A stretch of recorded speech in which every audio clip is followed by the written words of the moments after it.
네, 안녕하세요. 저는 인과사 소속 화학분과의 김힘찬 교사입니다. 만나서 반갑습니다.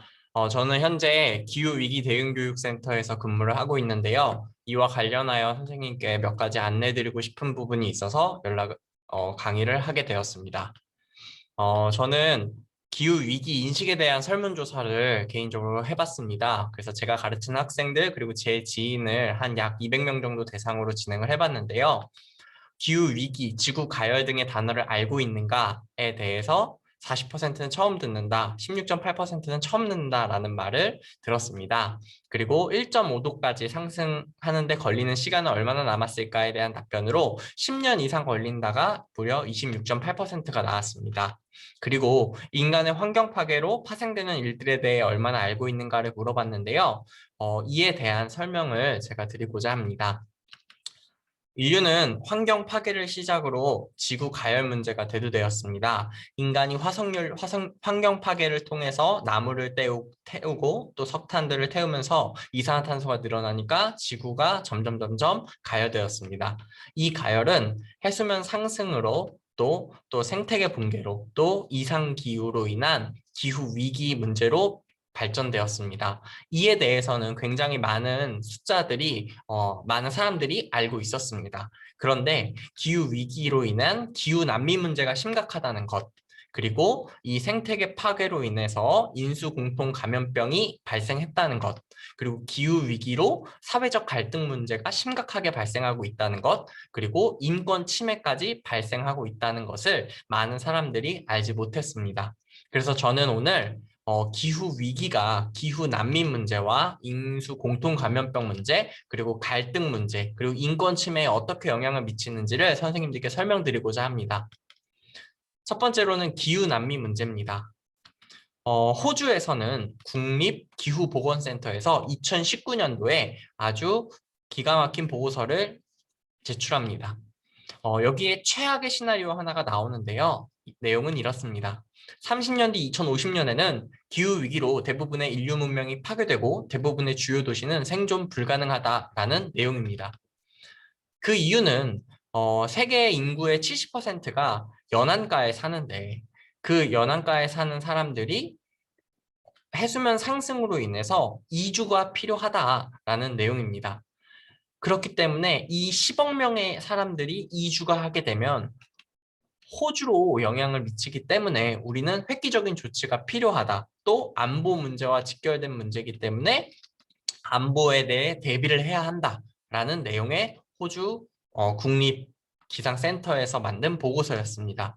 이처럼 한 국가가 기후 난민 문제에 대해서 심각하게 어떤 보고서를 작성할 만큼 기후 위기 문제는 심각한 문제로 인식되어야 합니다. 두 번째로는 인수공통 감염병 문제입니다. 최재천 교수, 제가 지금부터 말씀드리는 내용은 최재천 교수님께서 말씀하신 내용을 조금 압축한 내용입니다. 인류 역사상 이 최악의 감염병이라고 불리는 이 코비드-19는 5월 28일 기준으로 1억 6,900만 명의 확진자를 낳고 350만 명이 사망하는 최악의 감염병으로 기록되고 있습니다. 아직도 현재 진행 중이고요. 이는 환경 파괴가 원인이라는 사실을 알고 계셨나요? 인간과 야생동물은 각자의 고유한 영역에서 살아왔습니다. 그런데 인간이 그 욕심과 자만 때문에 자신의 영역을 끊임없이 넓혀가기 시작했고 수세기에 걸쳐서 그들의 영역을 침범하기 시작했습니다.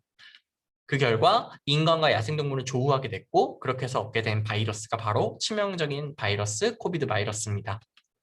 21세기 들어서 발병 빈도가 점점 잦아지고 있는데요. 실제로 사스, 메르스, 조류독감, 에볼라 등이 인수 공동 감염병의 하나의 예시입니다. 이뿐만이 아닙니다.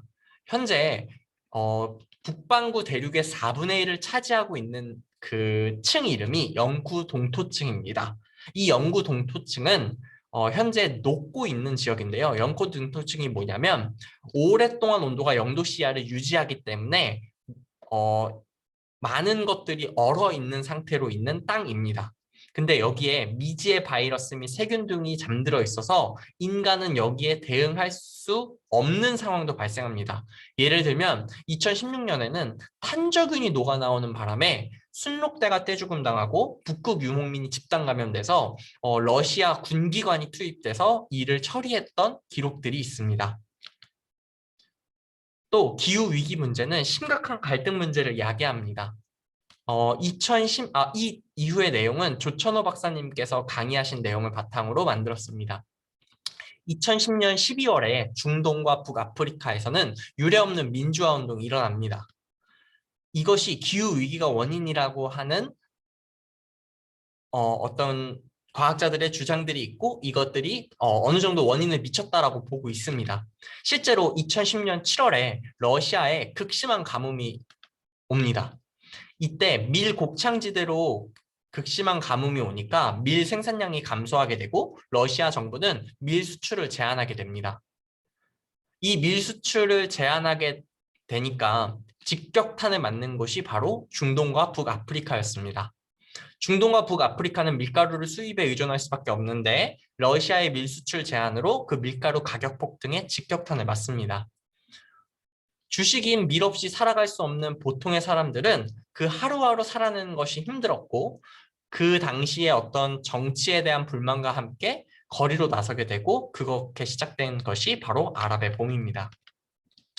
근데 이 밀 문제를 우리가 간과할 수 없는 것이 바로 또 다른 주식이 쌀이 있습니다. 그 쌀 때문입니다. 쌀 생산국 탑10이 이렇게 그림에 나와 있는데요. 이 중에 7개 국가의 쌀 생산지가 바로 연안에 분포하여 있습니다. 그 중에 4위인 방글라데시만 한번 살펴보겠습니다. 이 파란색 그림이 현재 해수면이고 빨간색으로 짙어지는 것이 해수면이 상승했을 때의 침수 지역입니다. 그런데 이 대부분의 빨간색 지역들이 쌀 생산 지역이고 이 쌀 생산지가 해수면 상승으로 인해 감소하게 되면 생산량은 급감하게 되고 쌀 수출이 제한되면 쌀값이 폭등하게 됩니다. 그러면 밀과 같은 현상, 밀로 인해 발생했던 그 사회적 갈등이 또다시 발생할 수 있는 것을 예견할 수 있는 거죠. 또 쌀 생산지가 감소하게 되면 그들은 분명히 이주를 시작할 겁니다. 그럼 이주를 하게 되면 이주민과 원주민 간의 갈등은 깊어지겠죠. 또 기후위기는 인권 침해 문제를 야기합니다. 이는 조효재 교수님의 탄소사회의 종말이라는 책을 바탕으로 정리하였습니다. 인권이라는 것은 존엄한 인간으로서 마땅히 누려야 할 기본적 권리입니다. 생명권, 생계권, 건강권, 자기결정권, 식량권, 주거권, 발전권, 물권리 등과 위생권 등이 있는데 기후위기 때문에 우리가 이런 것들을 침해받지 않아도 되는데 침해받고 있다. 따라서 기후위기를 대응해야 한다라는 이야기입니다. 우선 생명권 침해 사례부터 보겠습니다.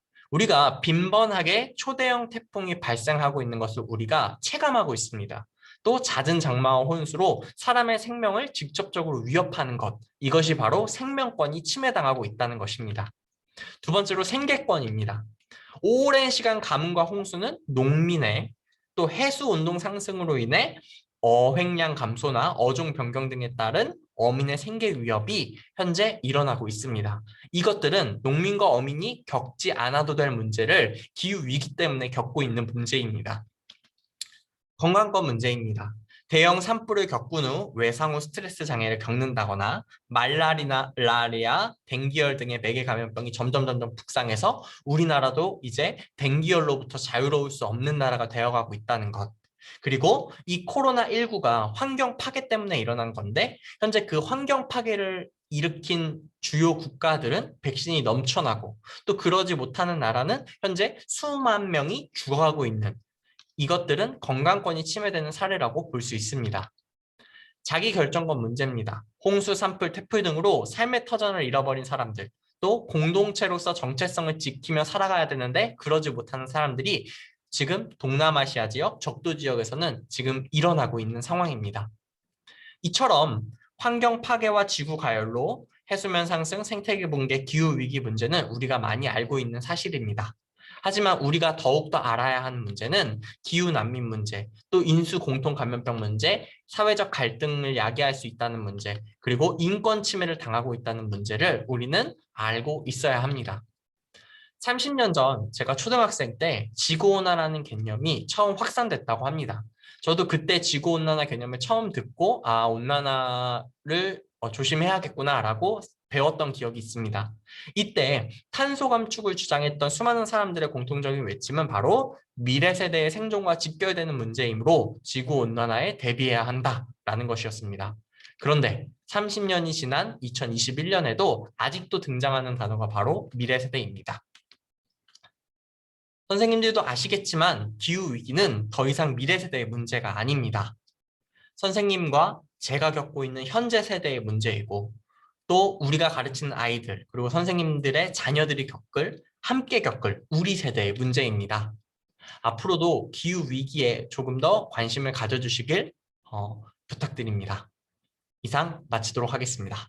감사합니다.